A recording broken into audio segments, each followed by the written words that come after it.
in my country is kind of messy, there's all kind of stuff. I need to see which country I feel the best, not only in terms of, opportunities and infrastructure, but where my soul is calling me. And I was like, yeah, it's true. I felt the same with Tanzania. I always go. And people are like, why this country? I say, because my soul I fell in love with the country. That's as simple as that. I feel home. Close your eyes and imagine living a life you love, unapologetic and unbothered, free from daily microaggressions from Karens and Kens, free from the fear of police brutality and systemic racism. Wouldn't that feel amazing? Now open your eyes. What if I told you that it's possible? Hear inspiring stories and get the actual blueprints from brothers and sisters of the diaspora who are living out their wildest dreams abroad. You've heard the term. Now be inspired by the movement. I'm Krishan Wright, and this is Blacksit Global.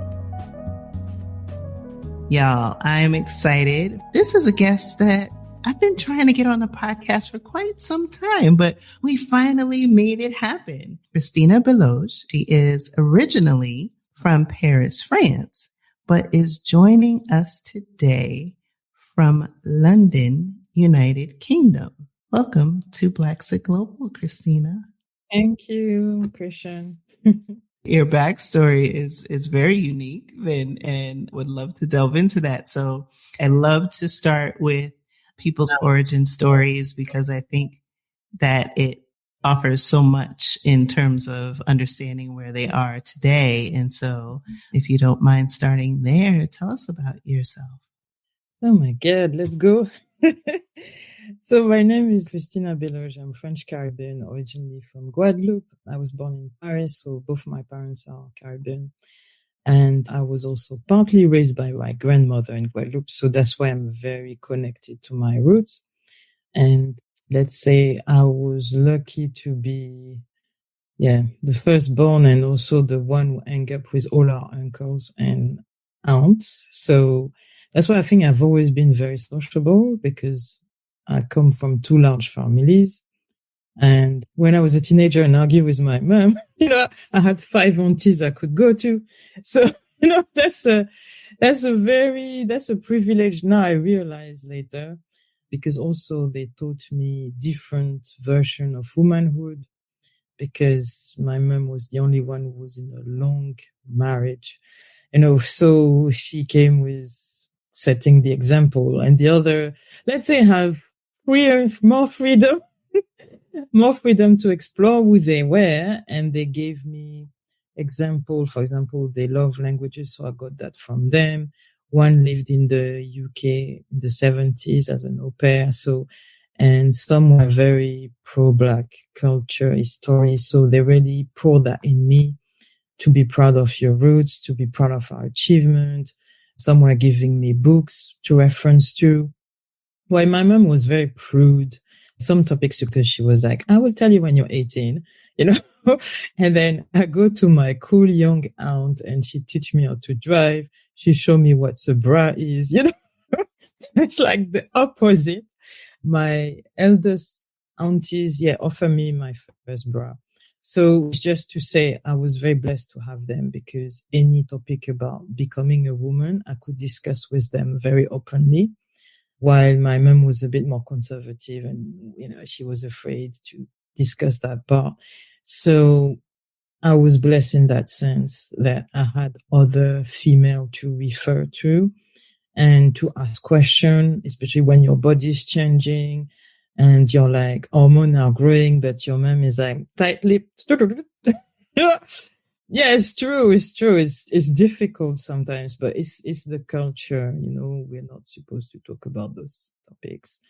Also, I was raised in the suburb. We've moved a lot when I was younger. So I think that gave me, let's say, not the travel bug, but itchy feet, I guess. That's why I adapt. And also that's why later in life, when I was studying and everything, I always move around. I wanted to be an expat. I wanted to learn languages. I've learned English and Spanish at school, but then along the way, because I live in Germany, I went out with an Italian. I learned a few languages along the road, let's say. And I've always, had this in me to be curious. As the eldest, I've always been the first doing everything, which is a lot of responsibility on your shoulder. That's why I try to mentor and talk a lot to other Black women, to say some stage you need to step out, because sometimes, especially since my parents divorced, a lot has come to me because she withdrew. So I'm still kind of the ambassador unit of the family.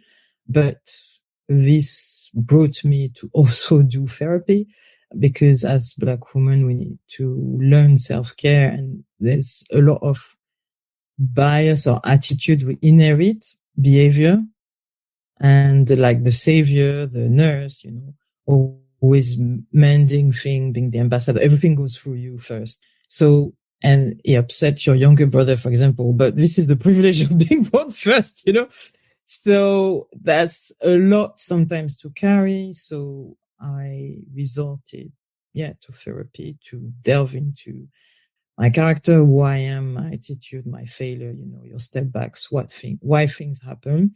And you learn a lot. You learn about the different personalities, your attitude.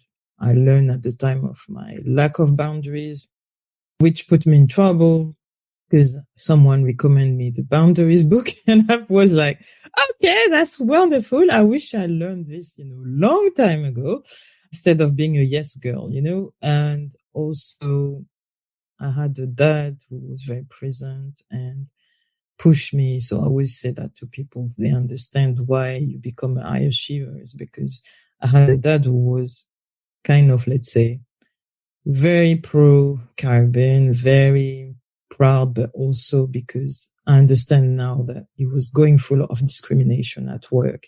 That's why I put more or less lots of his hope in me, because he always pushed me to excel academically, to be the first. If I'm the second, he's like, you need to show them you're Black and you're smart.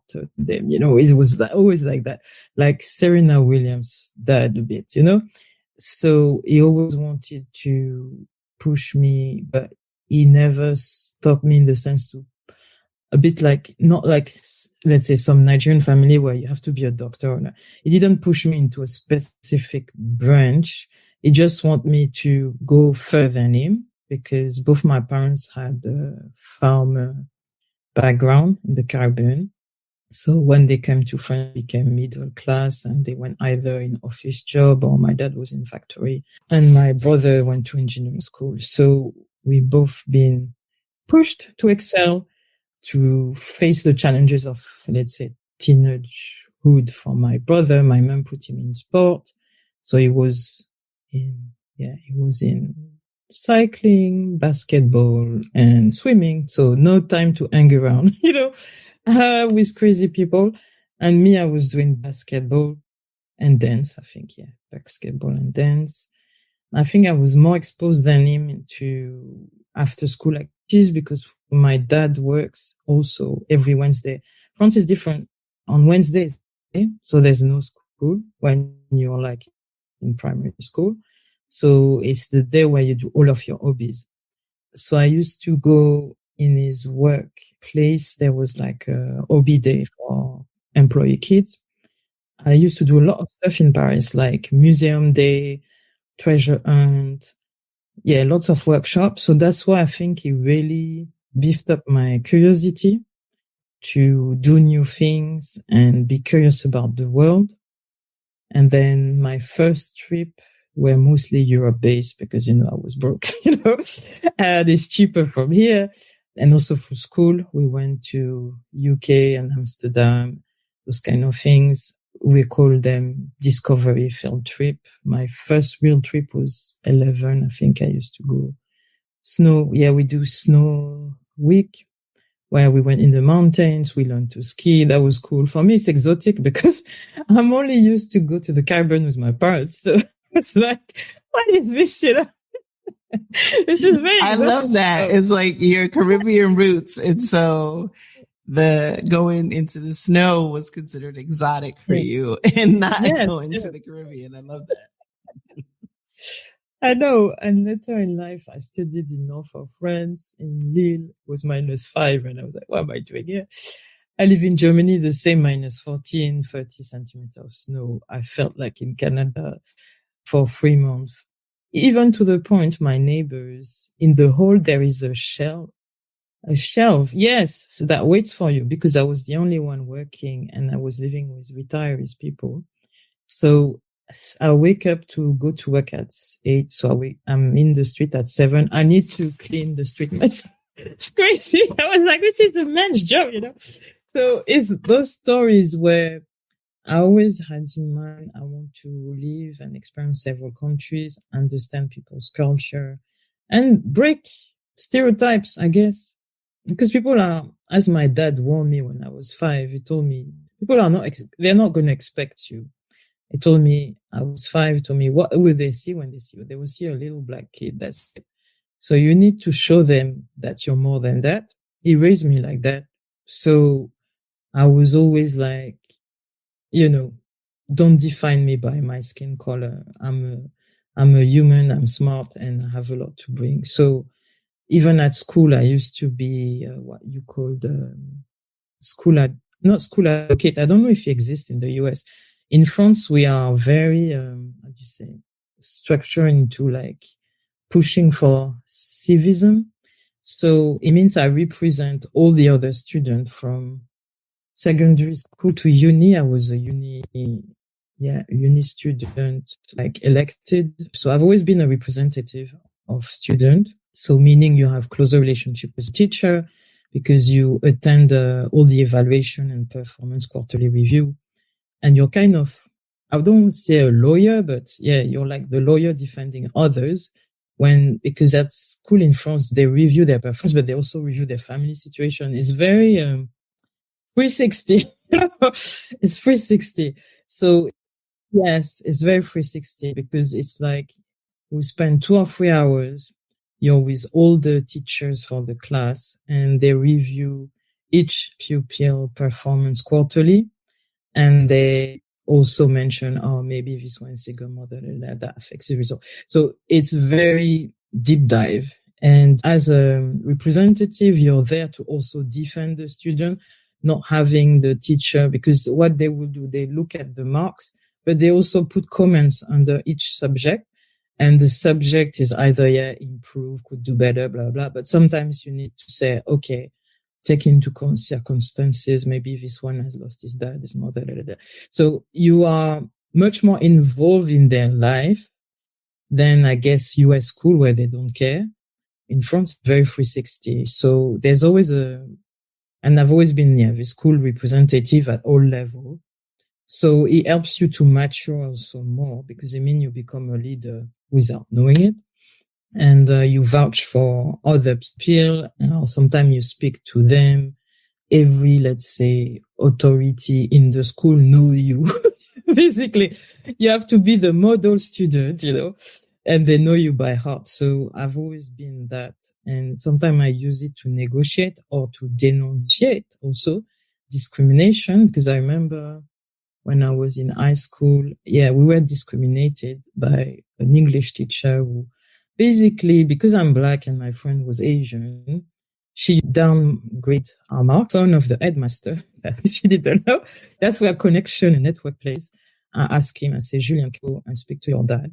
And he said, okay, you can go to his office anytime. I say, hi, sir, sorry. I think we have a problem with this teacher because she's marking down all the ethnic students on purpose, including me, because when I confronted her, she was like, you need to get used to failure in life. People like you. Wow. Okay. Yes, this is French racism for you. A teacher said that? Yes, it's a teacher.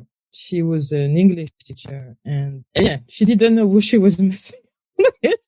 Because I confronted her first. You give her a chance, because I used to have very good English level. Suddenly I have 7, 8, 6, 5. I'm like, what is this? And my friend as well. And then I confront her. I say, there's a problem. You're supposed to help us because we're going to have our exam and we always had good marks. So what's happening here? And then she told me, people like you needs to get used to failure in life. And I said, wow, that's deep. That's racist. Okay. Let's take, and as a teacher, it's non-ethical. You're supposed to be here, whoever I am, you're supposed to help me progress. You're not supposed to put me in the grave. So, and she was not the only one. When I was, I think, a few years younger, I was saying to a friend, there was another one who did that to me in sport. I thought I was crap at sport for a lot of years, but she was deliberately mark me down. And when I changed teacher, suddenly, instead of having 6.5, I had 15. This start at school. Yeah, people need to know discrimination and racism start at school. It's not just when, let's say, you're an adult life and you're in the professional life. It starts at school.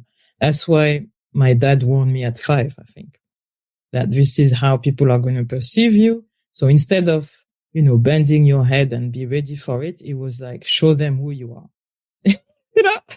And I was like, yes, Dad, or like my mom used to say, show them you're the daughter of who. That's right. Thank God for your parents, like instilling that early, because like you said, it could have easily been not said. And you go through life and then you're second guessing yourself. And it, of course it affects your self-esteem when you don't have the tools and resources to understand what's actually going on. But thankfully, because of your position as a representative and then also having that message instilled in you early, like, remember who you are, remember who you came from, and this is how these people are going to perceive you. You need to show them who you are, enabled you to not only advocate for yourself, but advocate for others. For others. Yes. And for me, it's always been important because I was like, why is she saying? So she's failing us on purpose. What's happening? It's not right. It's not right. So you have to correct it. And stuff happened also to my brother at high school. When teacher don't like you, they invent stories to harm your character. And especially if you're from ethnic background, because not everyone, is messing around. Yes, we were raised in a suburb with, we call it high priority. It's not a ghetto, but this is the way French government call it, high priority education zone. So it means that basically it's, let's say deprived children or deprived families there. So we saw things, you saw some people were dealing with drugs and stuff, or they get arrested at school. You see those things. But so I would say I thanks my mother because, as I said, she put discipline and put my brother in sports to avoid him hanging around with the wrong crowd. Thanks my dad to have been on my case to push me for excellence. But I also thanks myself because they knew they could not support, check my homeworks because I'd been above the level they did in terms of education. So they were like, I think when I was 11, they told me, now we trust you. This is your future. You need to manage, So it means I've always been very self-conscious and independent from that time. In terms of school, I could not say, oh, can you help me rehearse this? I have to do it myself. And then, I went to the Sorbonne University. I was so excited. I'm the first graduate in the family, all those things that you carry, those labels. And it's like sometimes you need to more or less argue because your parents don't understand why you're stressed, because you have exam, because they never go through that. And my dad, I remember, is so confident. He was like, if you're confident and you know your stuff, you don't need to stress. I was like, I wish it was so easy, Caribbean confidence.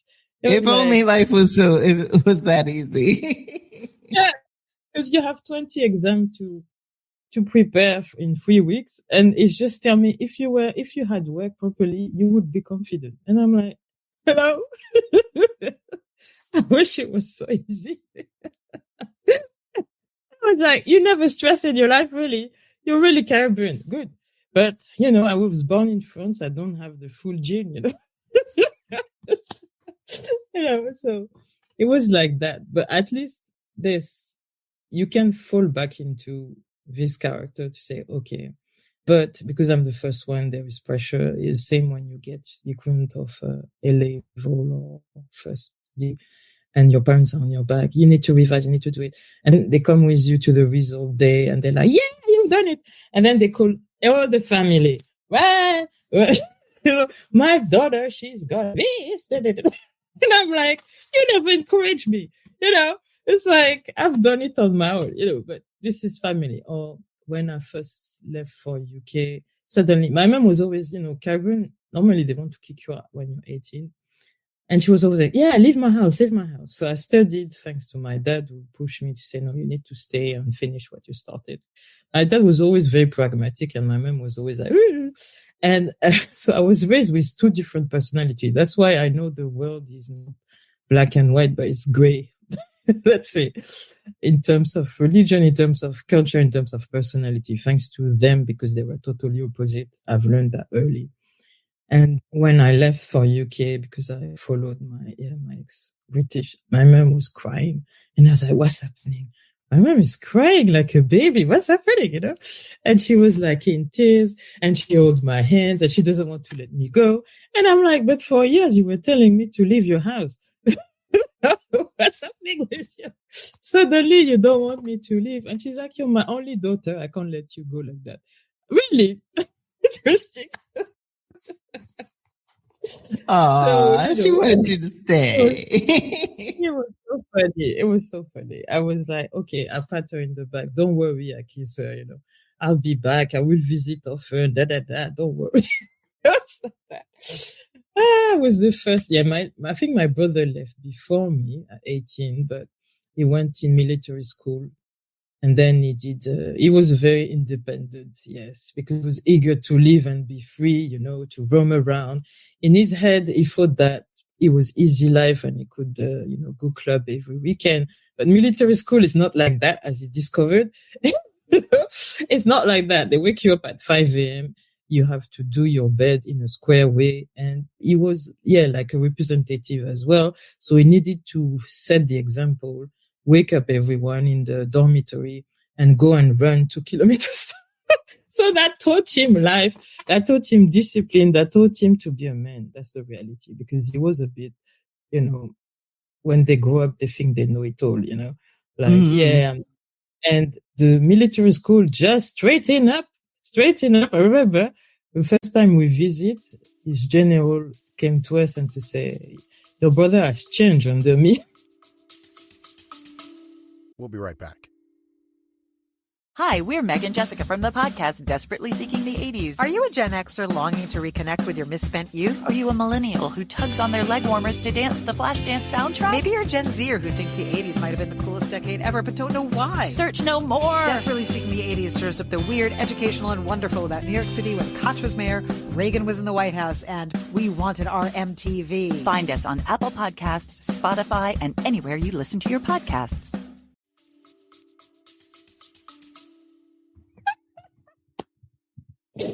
Yeah, he learned that lesson the hard way. Because we wake him up at 5 a.m. every day, and he has to change, sing the national anthem. It's very, very strict, and nothing like he used to say to my mom, leave me alone, and dash, dash. All this life was over. You have to focus on your studies, you have to be good in sport, and you have to abide by the military code. So life became hard suddenly, He thought life was sweet, because I remember I said, it's not a Club Med, my friend. It's a military school. It's like, I don't know what you thought this was. He was so eager to leave. He had all of his bag ready. That was so funny.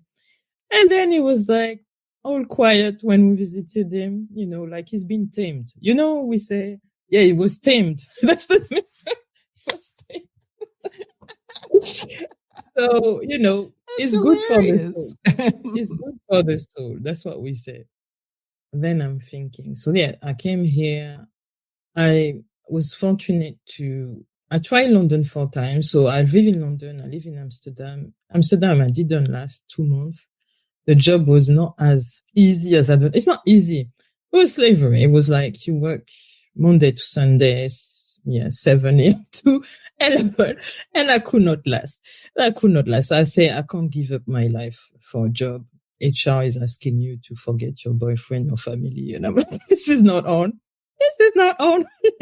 Let me go back. I live in Germany. So in Germany, I really enjoy myself because it was more relaxed. It was for a big retailer. I've learned a lot, and it was very international because it was 86 nationalities in the company. And that's where I've learned everything in branding, social media, marketing.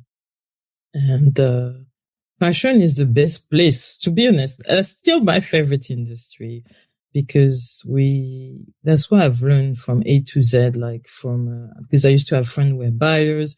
So I learned how they source the material, how they prepare the showroom, everything. And I used to help the local store in Paris. So I used to go home very frequently. And for once, it's different when it's the company that pay for your flight and your taxi. And I dare to take the taxi in France. Before I was like, no, never, because they always try to kind of scam you. But I was like, arriving at the airport, I was like, I don't want to take the train with my big laptop. Okay, take a cab. It's on the company Amex. Yeah, I had an Amex.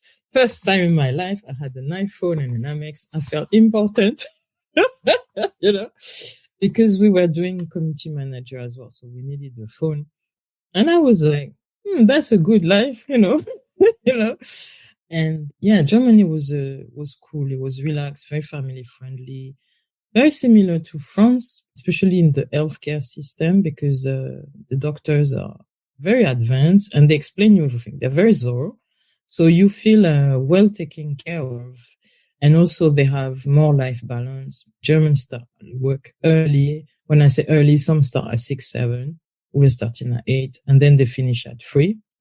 And they told you, Mahlzeit, which is the expression. Yeah, they have, Mahlzeit is like bon appetit. And they have another expression to say like, oh, it's time to go, Like, even when you go to, I remember the dentist, she said that, and I arrived 1 minute late and she told me, yeah, bye, and I was like, hey, where's my appointment, And was like, okay, interesting. So it's good because he actually relaxes me. Because I was my, let's say, first real repatriation. Yeah, I also had a repatriation agent, which facilitate everything when you don't speak the language, because they put you in a hotel for 2 weeks while you look for a place. She printed like a notebook about how to go to work, transportation, recommendation for doctors, especially the one who speak English. And she even hooked me up with another black girl starting the job, because Fatima was good because she was Portuguese, but she lived in Brazil. I think she lived in 16 countries, and she also speaks a lot of language. So she could really relate to being an expat. She was nice. And I'm so glad I had her as a consultant. Yeah. So I'm curious, was the relocation assistant, was that something that you sought out, or was that part of? No, the company paid for it. That's the first time I had this. And it's great. That's why you realize they offer you a relocation package. So they say this is the amount, like 4,500 euros. They paid for the removal. So I just had to do the box. They paid for the removal, refund you for the first month of rent. It was great. I was like, wow, that's, I was like, German, I respect you.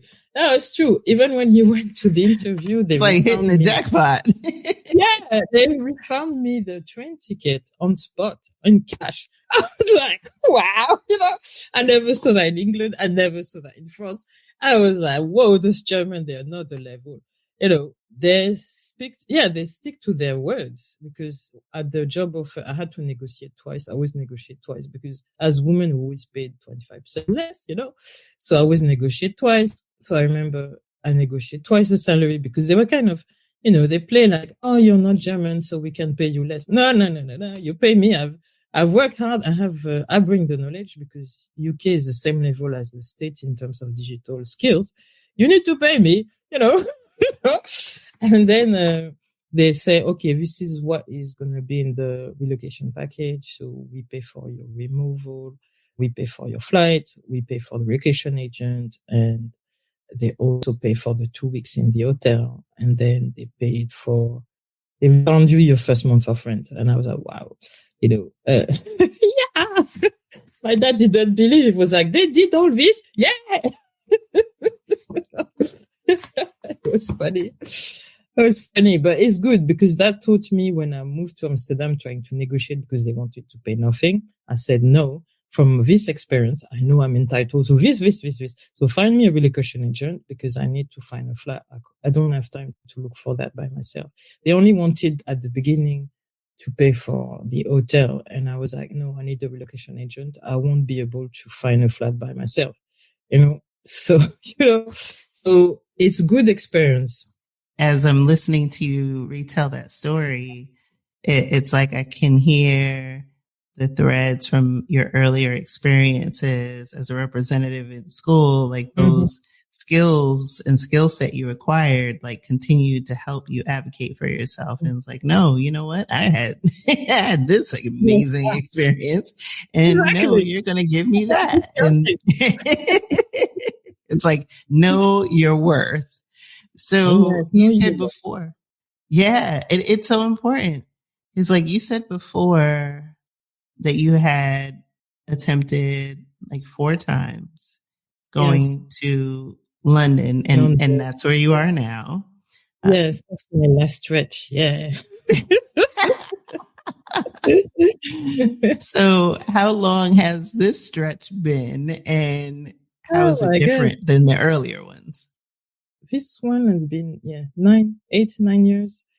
And also because of COVID, it was different, but also because I was more mature, more experienced, and I became a freelancer. So it changed my life, first of all, because before I used to be in a perm job, because freelancing really, how do you say? It's not for the faint-hearted, because you need to be confident, because it's like you're teaching yourself every time.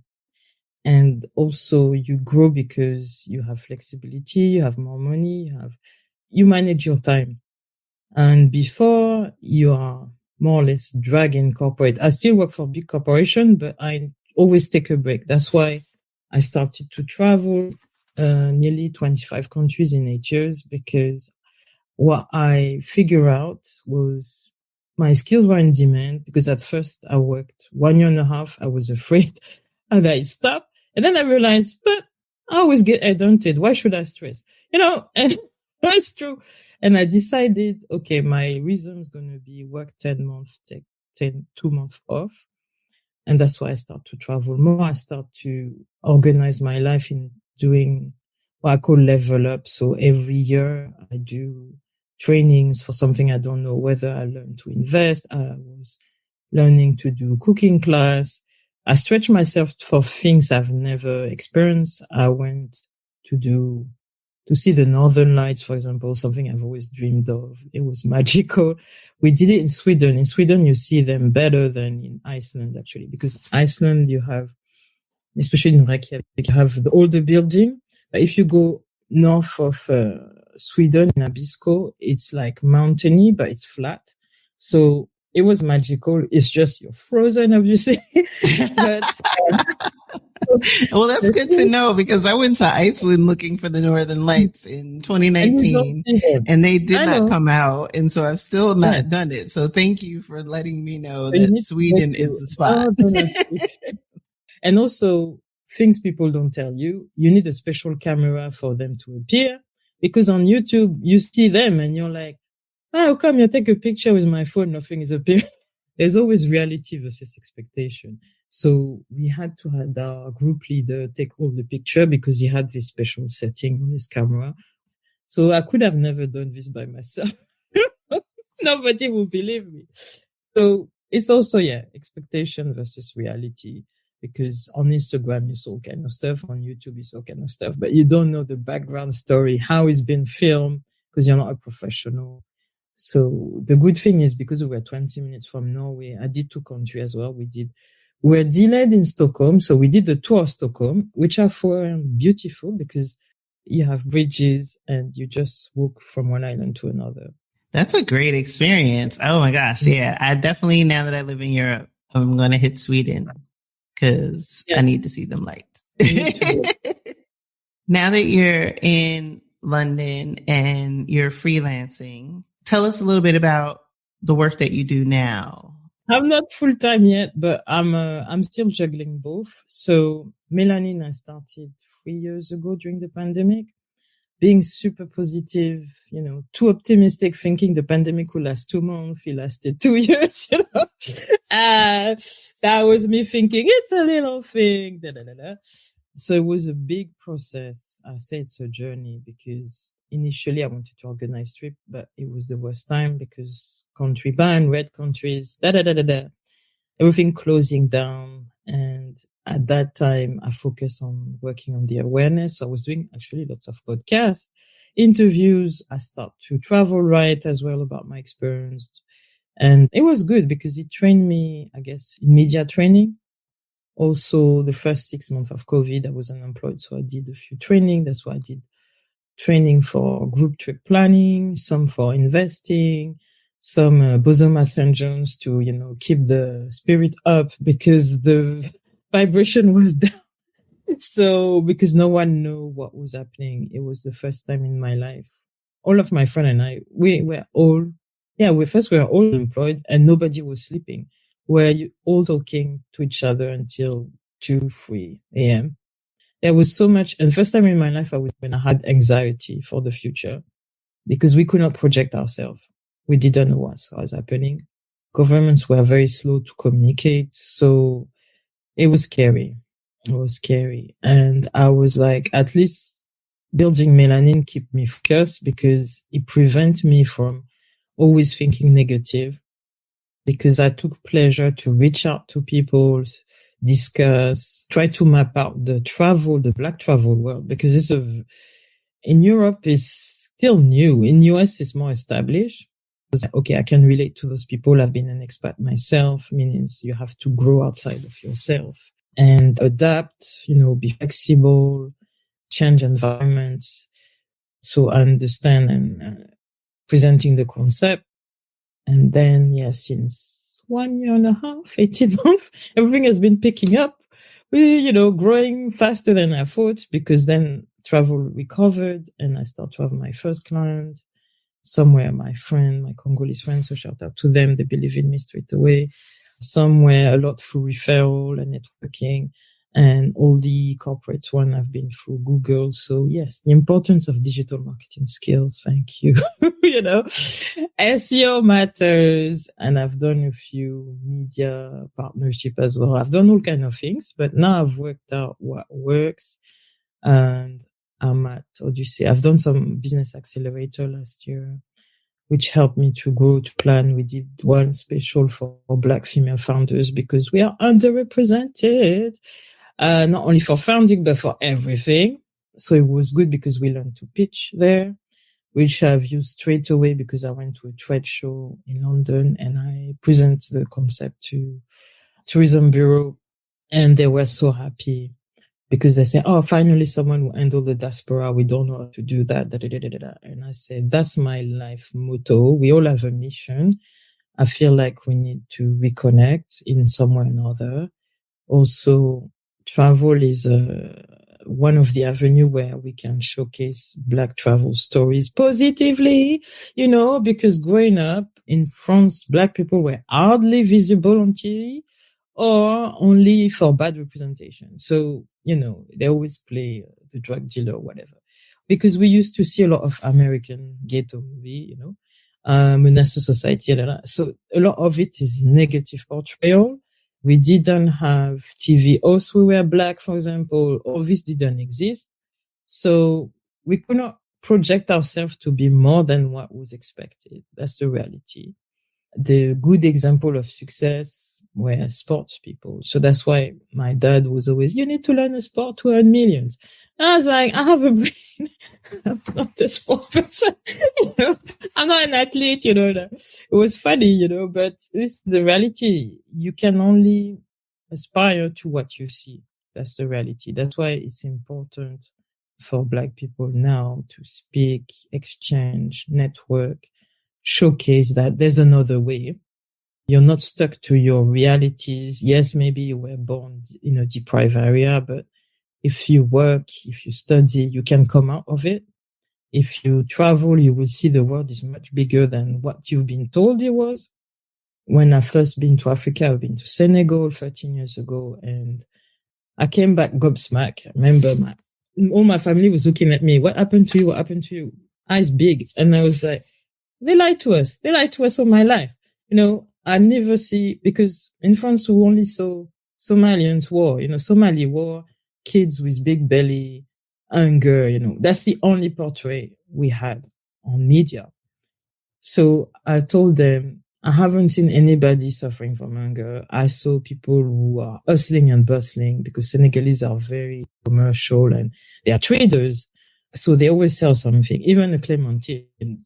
They would charm you into it, even a SIM card. They would charm you into anything. They're the most resourceful people ever. And I was like, I said to them, we've been lied to. I saw people who are super proud, who have a great culture, good food. And I didn't see anybody, begging for money. Begging for money in Africa doesn't really exist like in Europe. I'm sorry to say, or in the US. It's like you have shame. If you do that, you reach the last block of the last block. So it's a question of pride, but it's also a question of the environment. People don't give. Also, something I've noticed. Yeah, people don't give like in Europe, or, it's very badly received to be like, I'm in the street and I'm waiting for something to happen. So I told them all I saw, because they didn't believe me. They were like, really? I said, yeah. And especially because my dad had this, sentence that I always joke with. You're going to get kidnapped. Before I go, because I started this tradition to go to odd countries in between Christmas and New Year. Whenever I can afford, I do. It's the best tradition. And he told me, you're going to get kidnapped because they are kidnapping women in Gambia. So first thing, when I landed, after I arrived, because at the time it was small airport, 4 hours wait for your luggage. There was only one belt, one man. It was like that. Shoebox. And my friend, I got her to get a SUV to pick me up. And then when I slept, I wake up at 7 a.m. I woke up. I said, I'm alive. I've not been kidnapped. We'll be right back. The purpose of this podcast really is to highlight living here in Spain and to cover what we decided is really we're passionate about: food, fashion, and fun places. Absolutely. That either we have visited or are going to visit.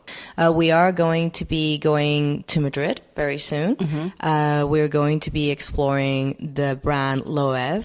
We'll be exploring a little more about the Costa Blanca. Won't reveal exactly where in the Costa Blanca just yet. I get excited about those things. So I thought, wow, I really want to share it with other people.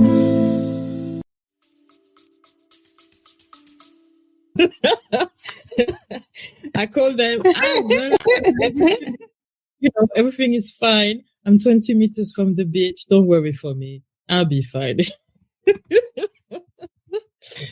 But, that is funny. But it's so interesting, like how much Western influence, right, yes, has influence in terms of absence, right? Like you talked about when you were younger, the absence of seeing positive Black images, and then also shaping the negative. And then it's like, oh, your perception of the continent is in this like lack and strife and depression. And you're seeing with your own eyes everything to the contrary.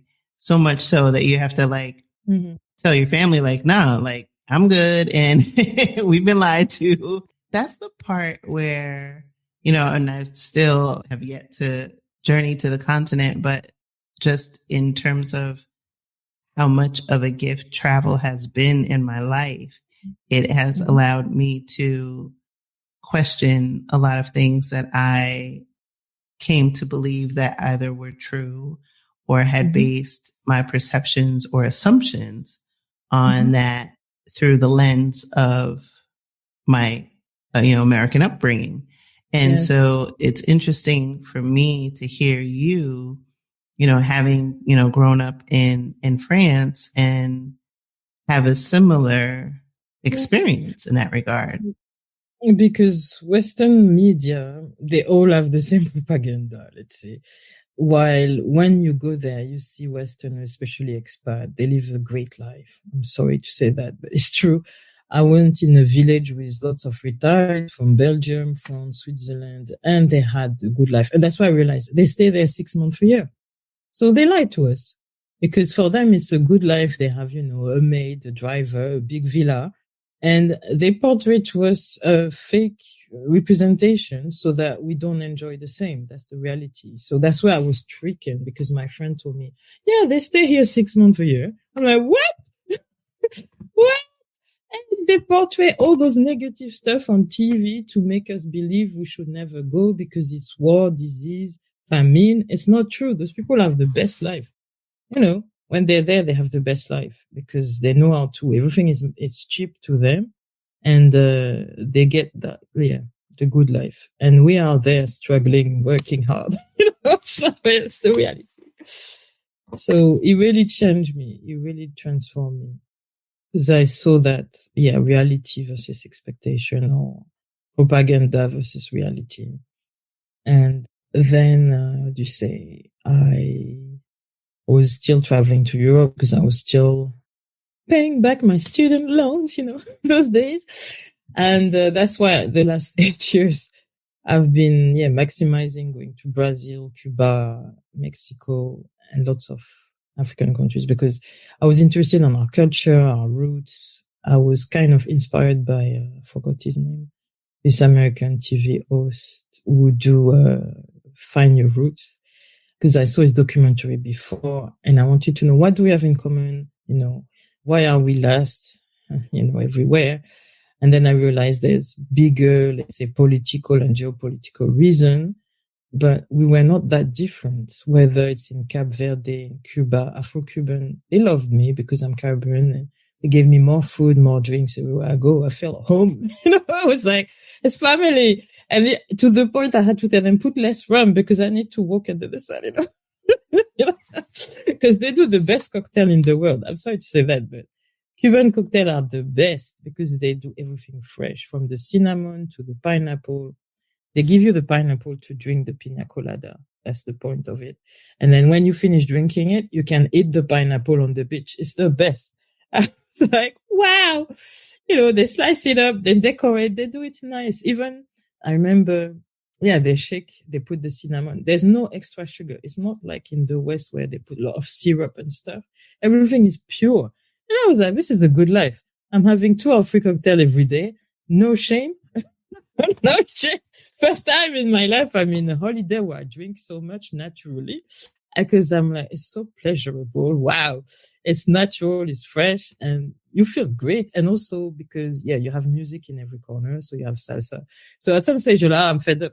But then everywhere you go, people dance, people are happy. So it's true. Going to Cuba is a enchanting experience also because another one that bursts the myths of the way the West told the story of the island, because I did Spanish, so we learn it the French way. We learn it about the revolution. I think in the American way, there's more like propaganda. But then I realized we saw the train that they ambushed and exploded. We saw so many things. And I think the thing that really blew my mind was, you think some people are homeless. There was a guy, because it's small, it's a big island, not a small island, but people talk to you. They see you on the street. They see you look like them. They come to speak to you normal. Also, they chat you a lot. But it's another story because the young one wants to escape. So they want to get married and get out. They proposed me in 1 hour. He saw me. So that's where I got to start dating. In 1 hour, they propose you. It's the fastest ever. It's fast track. It's fast track.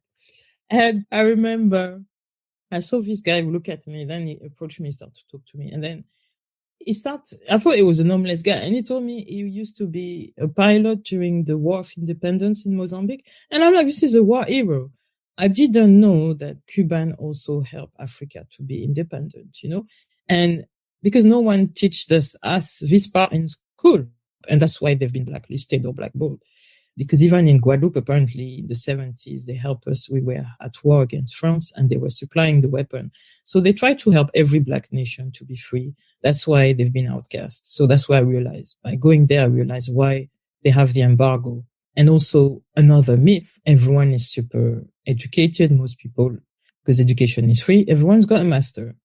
A lot of them speak several languages because they've been sponsored to study in Russia or the other communist bloc. So they're very cultured. It's great to speak with them. They're very cultured. They know a lot of things. And they have some of the best doctors in the world because they always land their doctor in other countries. So when people say, yeah, it's a poor communist country, it's not true. They are richer than you, in fact, because they have good health, good brain. So, you know, some stuff that the US can't offer for free. So, you know, so you're like, it really shakes your mind because you're like, I can meet a war hero every street corner. Okay. I can, you know, as much having cocktails, you know, so it's like clashing a bit.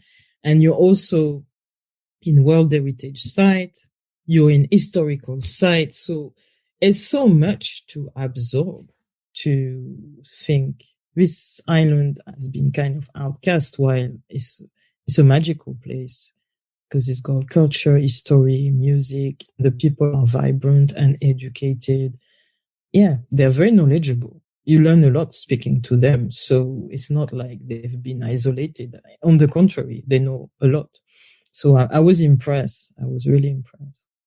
Wow, there's such a rich history and perspective because, and it's interesting because I had a conversation with my last guest on the show and renounced his citizenship, U.S. citizenship, after having already obtained UK citizenship for quite some years, and had mentioned that, you know, had the opportunity to go to Cuba, whereas, you know, with his U.S. passport, that was like a no-go.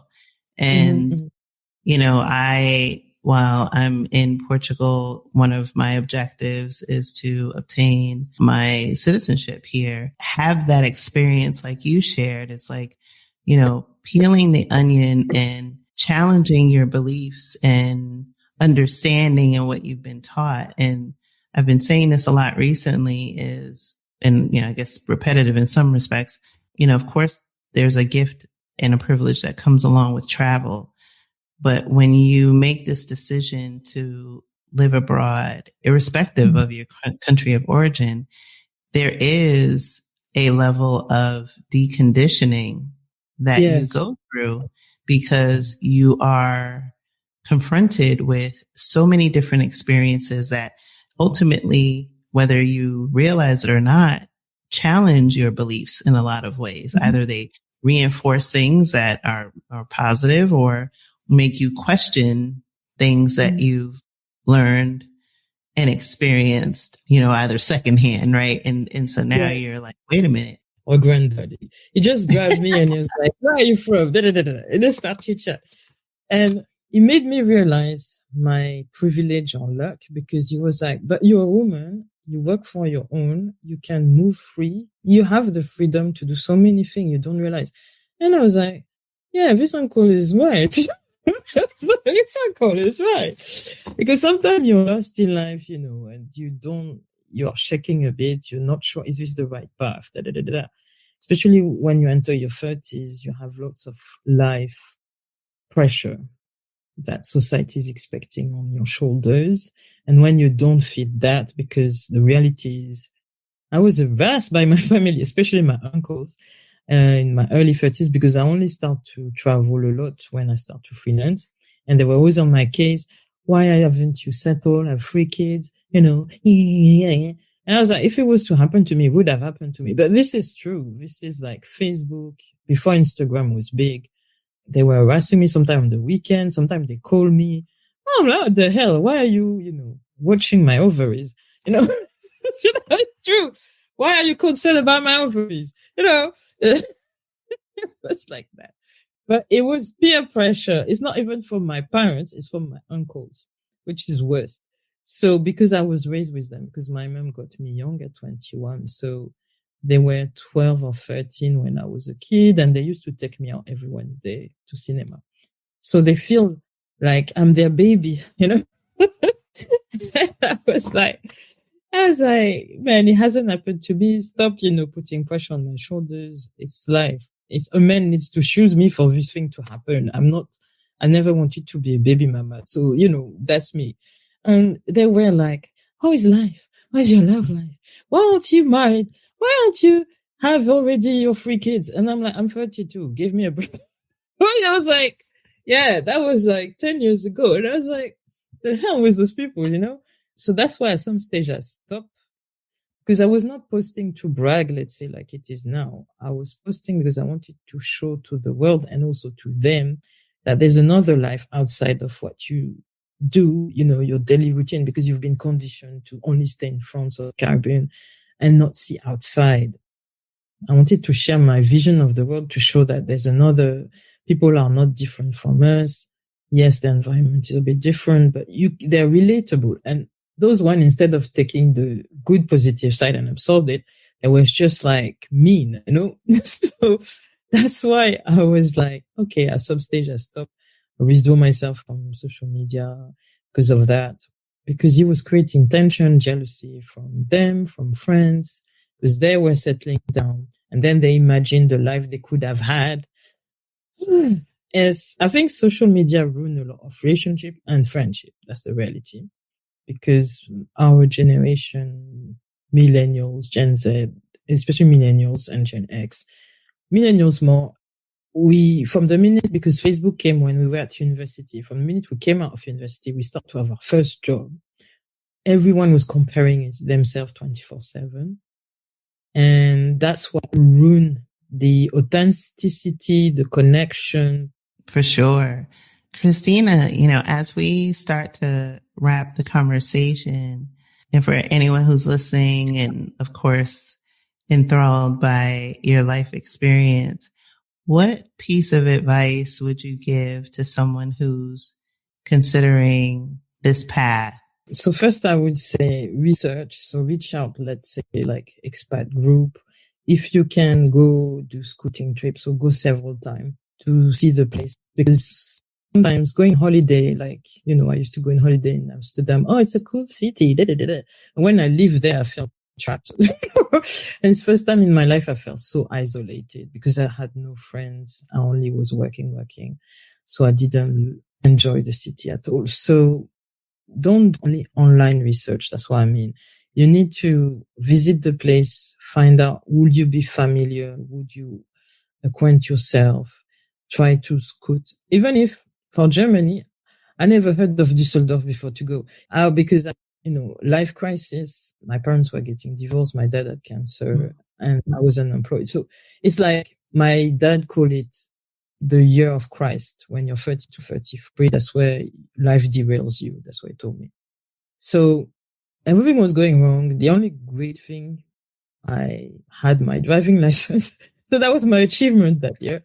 And I went back home to my parents, actually. I had to go back home for a few months looking for a job. So I was in the middle of, we say, the war of the roses. Yes, that's not cool. And I learned to refocus on me, and I told them my boundaries. I was clear because, when your parents, you go home as an adult, they check you as a maid a bit. Can you do this? Can you do this? Can you do this? And after 1 week, I was like, no, enough. I'm not going to do grocery shopping. I'm not going to do the bin. Every day, every minute, they come and have a demand. It was like, look, guys, I'm here for 2 months. I was very adamant. I'm here for 2-3 months max. I need to find a job and get the hell out. And I don't accept any demand. I was super clear. Yeah. So advice, because I said that with insight because of Amsterdam, but for Düsseldorf, for example, as a surprise, never been to the place apart from the interview day. So I've only seen the company and the airport, but I still said yes to the job. That was super brave, but I guess that's part of my character. And I didn't know the language, but I knew I had a relocation package. It's a serious company. I would be well taken care of. So I was not super afraid in that sense. But when you come from much further far, I would say, Like if you do US Africa or Europe Africa, I would say you need to do scouting trip. You need to explore to see which country will resonate with you. You need to prepare not only your money if you don't have a job, but learn the language if you can, because then you will integrate quicker. Network with the expat or repat club. Reach out to them just to ask questions, to find out about the vibe, like what activity. Because me, for Düsseldorf, I discover everything on site. I start, for example, to do hot yoga. Yeah, hot Bikram yoga. It was cool. You sweat, you sleep, you sleep. But with inside in Amsterdam, I didn't like it and I went headstrong as well. So there's not like one rule. It's more like if you never traveled before or been an expat, it's best for you to research. If you've been doing it before, it's easier to adapt. That's the reality. So network maybe beforehand if you can, spot which places you will feel right. Because sometimes you feel it. Your soul is telling you this is not a place for you. Because the environment might, too busy, too rushed up, or you see some struggle. Your mind is not at peace. And that's why when people are like, because I've interviewed some French girl who were doing slow travel in Africa, 5-6 countries in 6 months or 1 year. And they went for the country they're not originate from because they told me, my country is kind of messy, there's all kind of stuff. I need to see which country I feel the best, not only in terms of, opportunities and infrastructure, but where my soul is calling me. And I was like, yeah, it's true. I felt the same with Tanzania. I always go. And people are like, why this country? I say, because my soul I fell in love with the country. That's as simple as that. I feel home. This is like, but I know in my DNA, I've partly Maasai. So it makes sense. My ancestors have been there before me. So I feel home. And sometimes instead of going strong, I've been going several times. I meet repat, expat, business owner. I spoke to a lot of people. So to understand the vibe, I joined WhatsApp group. So I have an idea before I say, okay, I put my foot for good, what I need to do, who I will hang out with, which place I feel the best, and which area I fear.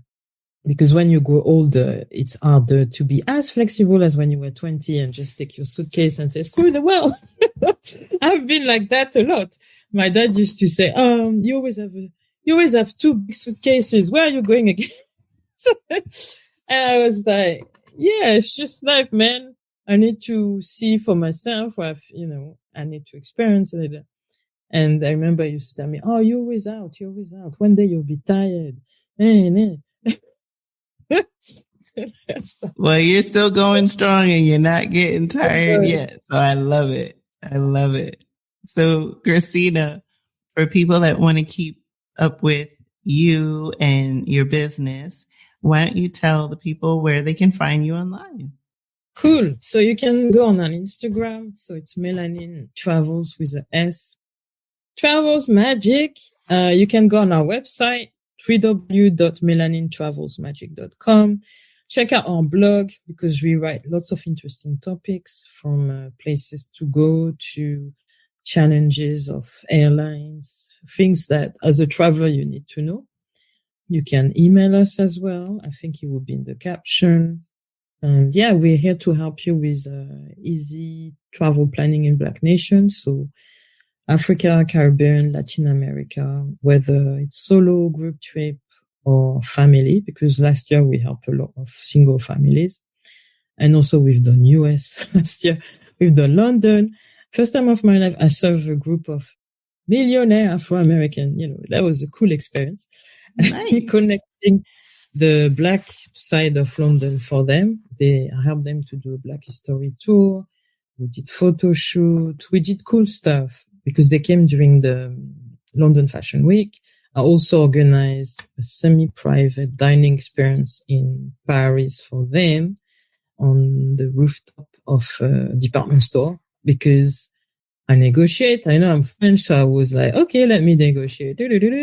afternoon tea in England. And it was last minute because they were going one day in Paris and they were like, oh, we want to go to that restaurant. And I was like, okay, let me reach out. Wow, that's awesome. So it got me out of my comfort zone because they were the first and only one who wanted me in the trip as well. So I did the hotel check-in welcome. We went to Tina musical. We did all kind of stuff. We did luxury shopping. Yes, that's cool, you know, even secondhand. So it got me out of my zone because I was like, wow, normally, first thing I told them, I help people plan. I'm not part of the plan. Well, look, that's great for listeners to know, like they can have, you know, sometimes you can have your cake and eat it too. Yeah. Awesome. Well, thank you so much for being a guest on the Black Sick Global podcast. I love talking to you, not only because of your beautiful accent, but because of your wonderful life experiences. Let's keep in touch. Absolutely. Thank you for listening to the Black Sick Global podcast. For more information on today's episode, be sure to visit our website at blacksickglobal.com. It's not only possible to live out your dreams unbothered and in full color, it is your birthright.